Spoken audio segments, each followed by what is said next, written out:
शिवा नमस्ते हजुरहरूलाई स्वागत छ मेरो नयाँ भिडियोमा।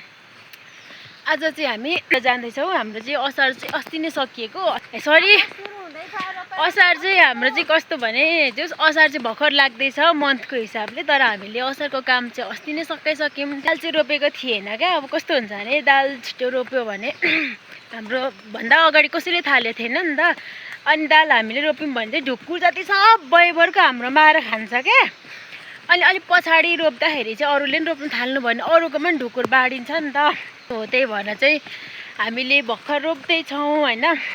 हिजो मम्मी रोपेको थियौँ।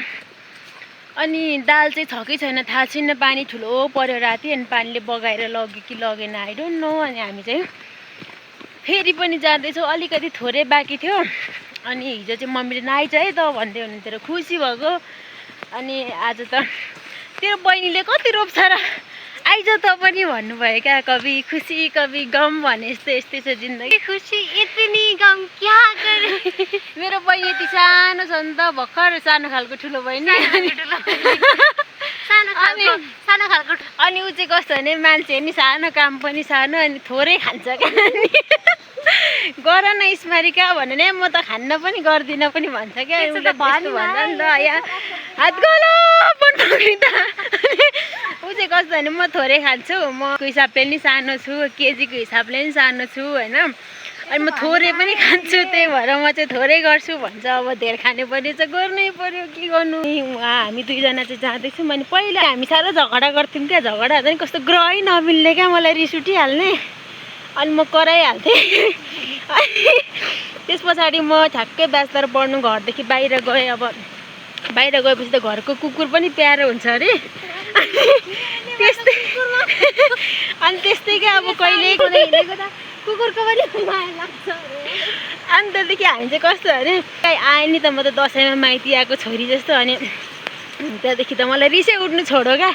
कसैले मलाई कुल्च्यो भने नि मलाई दुखेन भने रिस उठ्दैन थियो क्या। बाबा लड्छ है, यत्तिको चाहिँ माया गर्छ है म मेरो बहिनी।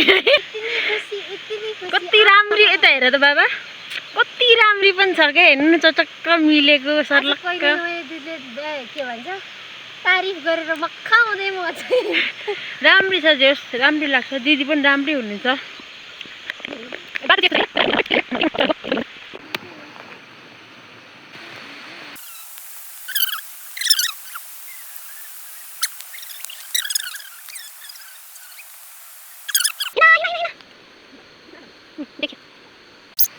गाडा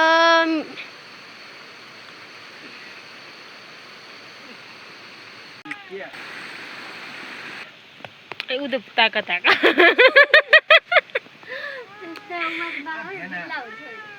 ए त हेर बिरालले